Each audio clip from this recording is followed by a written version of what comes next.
This is the Post Planner Pro social media calendar, and I made this calendar as like a thorough social media calendar for mainly content creators, influencers, if you're dealing with a lot of affiliates versus brand deal, and it's just meant to overall encompass everything that you would need in terms of links and approvals and so forth. So I'm going to briefly walk you through the entire calendar and how to use it and how to attach it to any other calendars that we have in our system that I've created, and also if you need to replace them with another calendar feature or Notion feature that you have. So let's get right into it. So just starting off with the basic structure of the calendar, which is where you have all of the posts, you have your calendar view, you have I'll show you the calendar view here where you can see that there's one post for the 14th already scheduled. That is the same post that you'll see here under name. And then you have the platform by status. So for example, if this is still in to do, if it's in progress, if it's and you can see, for example, this is how it has prioritized what you need to focus on. And then you have visual needs, for example. So this is if you have an idea but you haven't created any piece of content, or you have pieces of content that are missing. I generally use the all post tab because that's how I keep a tab on everything. You can also add a new view as with all Notion templates. And so to go right into it, this is the name. So I just named this post because I'm making it between 4th of July and Labor Day. So I'm just planning Labor Day content. The Labor Day outfit ID, I have a new tab here, and inside the tab will populate all of the inputs that are also across the tab. In addition to it, you have an area for comments, and you have a checklist here that I've also included in this template. So then you're going to go over to status. And the status feature, I broke it down into three main structures. The to-do, which is where you have an idea, but you haven't created content for it. You have backlog content, meaning that you had this idea, the timing of it, whether it's based on a holiday or on a sale or something that's just culturally relevant, but you didn't get to do it. So I put these to backlog because maybe next time around, when, for example, it's Labor Day, if I don't get to post this post, then for Labor Day, because I decided to go with a different type of content, then I will just label this as backlog so that I still have the idea. It's in my swipe file, but at the same time, I don't have to commit to it right away. And I don't have to have it in my view. And I think a lot of times with creators, it's just having it constantly in your view when you're not using it. It's just very inconvenient. Then you have in progress. So planning, drafting, shooting, editing, and then complete, submitting. Like you're submitting it to the brand for approval. Approved, meaning that it got approved by the brand. Scheduled, meaning that you put it in a scheduler. It's posted, so you know that this piece of content got posted, whether you did it or whether a VA did it or somebody else. And analytics, meaning that I'm now just looking at the analytics, the data from this post, and maybe updating the metrics every now and then in a separate spreadsheet. Like I have an analytics spreadsheet that I do that in. The next one is due date. You can use this in many different ways. You can use this just to manage the time in which you've got to move the status, to change the status, or you can use this for just the final due date of the entire project. So I do, when it goes from idea status, maybe it goes to planning, then move the deadline and say I have this many days to plan it. And that way I know it'll show up on my calendar. I will come back to here and I'll say, did I plan this calendar? Did I plan this content or this concept? And then once I've planned it, I'll move on to drafting it, and then I'll move maybe another 2 days and I'll say, did this get drafted by this day? So that's how I use this all the way up until it's supposed to be scheduled.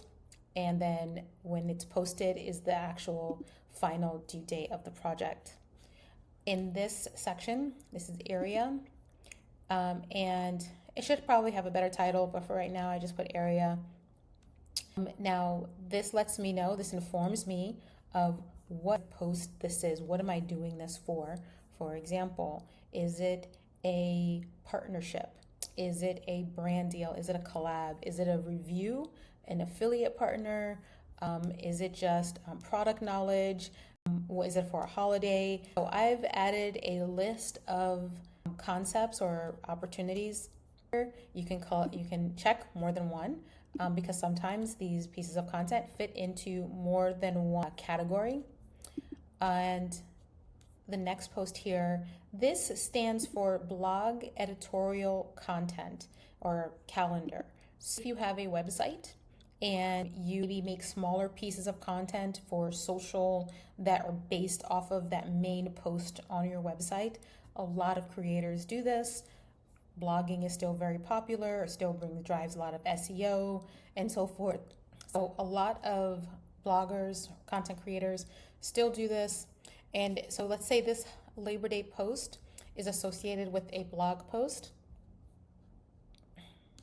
Well, then you can very easily attach it to the blog post, and it will open up, for example, in the spreadsheet that is for the Notion template that's for blog editorial calendar. It'll open up right there and it'll give you all of the information that you need for that. And this also comes in the holistic in the entire set. Then next there is the platform. So where is this going? Where are you going to post the Labor Day outfit ideas post? And is it going to be Instagram Reels, TikTok, YouTube Shorts, an Instagram post, an Instagram story, LinkedIn, Facebook video? Is it white label, meaning is it being sold to the brand? UGC style, for example, for their social media. So everything that encompasses social media. YouTube long form is not on here. I put that all in a different template for a very specific reason. YouTube as a platform itself is really historically not considered social media. It's considered a video distribution platform or video hosting platform. It's just easier to separate long form content production or production calendar from social media calendars. So that's why I did that. Visual needed. Like, for example, for this post, I have not done any visuals for it. Labor Day is coming up in a few weeks, so I need to check that just to remind myself to know that I haven't done anything for this. There's a lot of things that need to be done. And then there's the reference URL. Oftentimes, I get inspired by other people's content. And when I'm inspired by other people's content and I have an idea, let's just say somebody put out a video for Labor Day outfit ideas, and I want to borrow that idea, or I want to iterate on that idea, or something in that video or piece of content is inspiring me. It can actually be, doesn't actually have to be a video. This is separate from the spreadsheet. It can be a post, it can be an article or something, and I have an idea. I put it here so that I know how to track my idea and my inspiration. Now, if you are part of the Amazon Influencer Program, this spreadsheet actually works very well with a spreadsheet that you would use for the Amazon Influencer Program, because you can select the product. So if you use the Amazon Influencer page Notion template that I made, then you can attach it to any video that you did for your Amazon page, so that you know, one, you did content for that already and you know where it is, so you can access it like here. And number two, and any information you need, maybe you want to use the same hashtag, maybe you want to use the same copy, or maybe there's something from the video itself that you want to use that you did, or the photos or whatever. But it's a way for you to track, since you're really distributing content across many platforms, it's a way for you to track where that content lives and where else it lives on the internet or on social media as a whole. The YouTube and video production calendar. This is another one. This is what I was speaking about earlier with the YouTube being in a different Notion template. And so let's just say that the Labor Day outfit idea is associated with the Prime Day Deals long form YouTube channel or YouTube video. Then you have all of the information that you need here. You're pulling it from that template and incorporating it here, so that you don't have to leave this template and then go scroll to the other template, click on the template here, and then copy and paste and search for it. Because, for example, I'll show you my live one. It can get very long and very complicated, very long, very frustrating, and then looking for things just gets messy. So this is just really to help with the management of the content as a whole. The affiliate CRM.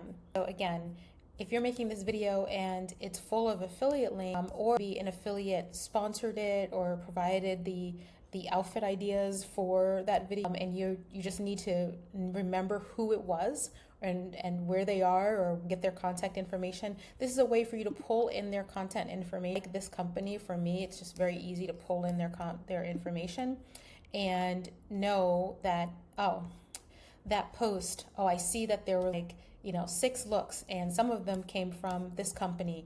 I don't then need to go through an affiliate CRM, which can get very big and very long. The list can get very long. I know that they are right here and this is their information, and this is all the information that I have on them up until this point.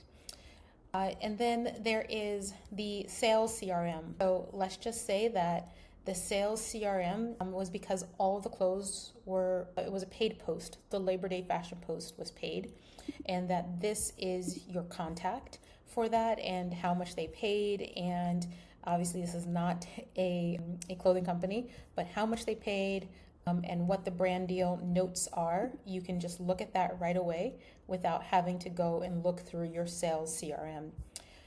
This is a link to where I store all the content. So for example, if I wanted to grab a Dropbox link and with a file, with a Dropbox folder with the content in it, I would just place it here. You don't have to use Dropbox. I use Dropbox. You could use Google Photos if you want, or whatever other video or file hosting platform that you use.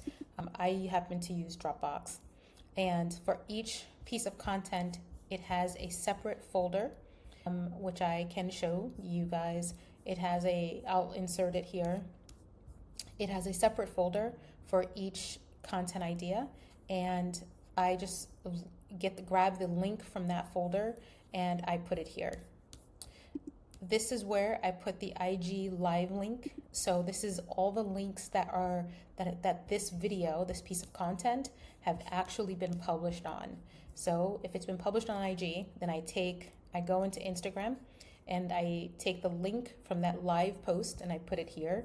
I do the same thing for YouTube Shorts. I do the same thing for Facebook Live, for Facebook video. And then if I have an active affiliate link or active affiliate link in here, I also put those active links here so that I know what the links are that I used for that post, number one. And also, while I'm making that post, I don't need to go through a very long affiliate list to find the link. I know the links are already here and I can grab them here right where they are with the post.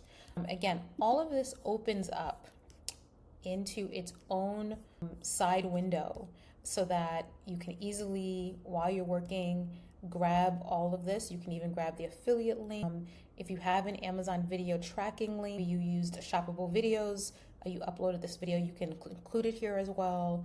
You can put all the live links and everything on the side window. You can see everything at a glance in this side window. So that is the general tutorial for the Post Planner Pro social media calendar. And every time that I provide an update for this calendar, I will provide a update video for this calendar as it goes on, because I have several different iterations in the works.